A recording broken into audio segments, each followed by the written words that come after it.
नमस्कार, जनतंत्र टीवी देख रहे हैं आप। मैं हूं आपके साथ साहिल धुलिया। बुलेटिन की शुरुआत करेंगे बड़ी खबर के साथ। छत्तीसगढ़ में बड़ा नक्सली हमला हुआ है। सुकमा बीजापुर बॉर्डर पर नक्सलियों का यह हमला हुआ। नक्सलियों ने बड़ी वारदात को अंजाम दिया। तो नक्सलियों ने आईईडी ब्लास्ट किया है। ब्लास्ट में 2 जवान शहीद हो गए हैं, कई जवान जख्मी बताए जा रहे हैं। तो जवान जवान राशन लेकर कैंप जा रहे थे। बड़ी खबर आपको बता रहे हैं। उसी बीच नक्सलियों ने यह बड़ा हमला कर दिया। तो नक्सलियों ने बड़ी वारदात को अंजाम दिया है। आईईडी ब्लास्ट नक्सलियों की तरफ से किया गया। ब्लास्ट में 2 जवान शहीद हो गए हैं, कई जख्मी बताए जा रहे हैं। जवान राशन लेकर कैंप लौट रहे थे। बड़ी खबर आपको बता रहे हैं, छत्तीसगढ़ में बड़ा नक्सली हमला हुआ है। सुकमा बीजापुर बॉर्डर पर नक्सलियों का यह हमला देखने को मिला। तो नक्सलियों ने बड़ी वारदात को अंजाम दिया। तो नक्सलियों ने आईईडी ब्लास्ट किया। ब्लास्ट में 2 जवान शहीद हो गए हैं। खबर पर ज्यादा जानकारी के साथ हमारे सहयोगी दंतेश्वर हमारे साथ जुड़ गए। दंतेश्वर, क्या कुछ निकलकर सामने आ रहा है? नक्सलियों ने एक और बड़ी कायराना हरकत को अंजाम दिया है। जी बिल्कुल साहिल, बता दूं कि जो सिलगर जगरगुंडा इलाके से सिलगर टेकड़गुंडम के और जो है कोबरा के जवान जो है राशन लेकर लौट रहे थे।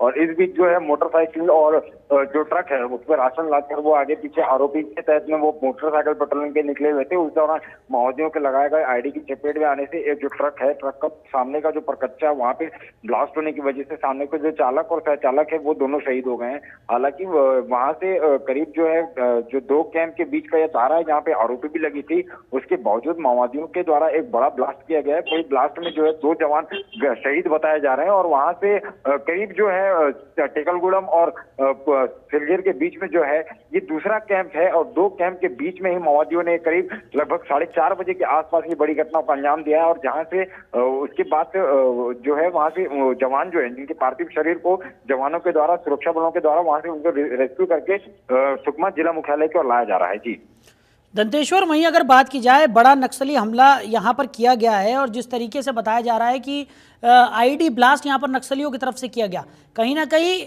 संदेह इस बात का भी है कि प्री प्लानिंग यहाँ पर इस हमले की गई हो, क्योंकि एकदम से इस तरीके का बड़ा हमला करना तो पॉसिबल यहाँ पर नजर नहीं आता।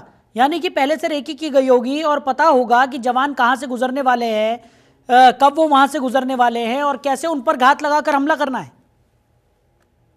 जी बिल्कुल, देखिए क्योंकि सुकमा का जो ये सरहदी इलाका, बीजापुर और सुकमा का ये सरहदी इलाका है और इस इलाके में अक्सर जो है माओवादी अपनी उपस्थिति दर्ज करा चुके हैं। क्योंकि इससे पहले भी आईडी प्लांट कर जवानों को निशाना बनाने की भी कोशिश की गई थी, जिसमें आम ग्रामीण भी इसका शिकार हो चुके हैं। उसके बाद अब जो है जो सड़क का जो मुख्य मार्ग है जहाँ से कैंप की आवाजाही होती है, जहाँ पे सुरक्षा बल के जवान जो अक्सर उसके रास्ते से जो गुजरते हैं, उसके बाद एक बड़ा जो इनपुट है वो कहीं ना कहीं नक्सलियों का सोर्स है, वो उसके तहत में एक बड़ा घटना को अंजाम दिया गया। क्योंकि आज सुबह ही जो है लगभग सुकमा के इलाके में माओवादियों की जो कैंप है उनसे ध्वस्त किया गया और वहां से कुछ सामग्रियां बरामद की गई, जिसमें नकली नोट छापने का जो मशीन है वो जाकिरा वहां से बरामद किया गया। सार्क की जो प्रिंटर है और जो औजाक्स है वो सारे वहां से बरामद करने के बाद कहीं ना कहीं इस पूरी घटना के बाद जो है नक्सली बौखलाए हुए हैं। क्योंकि सुकमा और बीजापुर का ये सरहदी वही इलाका है जहाँ पे अक्सर जो है जवानों के साथ नक्सलियों की मुठभेड़ हुई है। और कहीं ना कहीं पिछले 6 महीना में जिस तरीके से पूरे बस्तर के इलाके को हम देख रहे हैं कि कहीं ना कहीं नक्सलियों को बड़ा नुकसान हुआ है, तो उसका ये कहीं ना कहीं बौखलाहट इसे कहा जा सकता है। लेकिन अब जो है उस एरिया में पूरे सुरक्षा के जो इंतजाम है वो कहीं ना कहीं पुख्ता किए गए हैं और वहां से जो शहीद जवान है उनके पार्थिव शरीर को जिला मुख्यालय की ओर लाया जा रहा है। जी बिल्कुल। और दंतेश्वर, जिस तरीके से नक्सली हमलों की अगर हम बात करें तो पिछले काफ़ी समय से नक्सलियों के खिलाफ जो सुरक्षा बलों का ऑपरेशंस हैं वो भी लगातार देखने को मिल रहे थे और इस वजह से नक्सलियों की जो ये गतिविधियां हैं इनमें भी काफ़ी हद तक लगाम लगती हुई नज़र भी आ रही थी। लेकिन एक बार फिर ये बड़ा हमला हुआ है, इसके बाद फिर से सुरक्षा बलों को बड़े और मजबूत और ठोस कदम यहाँ पर उठाने होंगे। जी बिल्कुल देखिए, क्योंकि सुकमा और का ये वही इलाका है पूर्ववर्ती, जहां हिड़मा जो डीएलजीए प्लाटून नंबर 1 बताया जाता है, जो माओवादियों का कैडर के सबसे हार्डकोर माओवादी इलाका माना जाता है। तो उसके कैडर का ये इलाका है, जहाँ के सिलगे टेकुलगुड़म और जो जगरुन्ना वाला जो क्षेत्र है, ये इलाके में अभी अभी कैंप स्थापित किए गए हैं। और इसके तहत ये देखा जा रहा है, क्योंकि माओवादी गतिविधियों के ऊपर दबाव बनाने के तहत जो है पिछले 6 माह में अब तक जो बस्तर के इलाकों में जिस तरीके से नक्सल ऑपरेशन चलाए जा रहे हैं, इसमें करीब अब तक जो है 130 माओवादियों को ढेर करने में सुरक्षा बल के जवानों को सफलता मिली है। तो कहीं ना कहीं उसी से माओवादी बखलाए हुए हैं। उसके बाद अब ये कहीं ना कहीं ऐसी घटनाओं को अंजाम दे रहे हैं।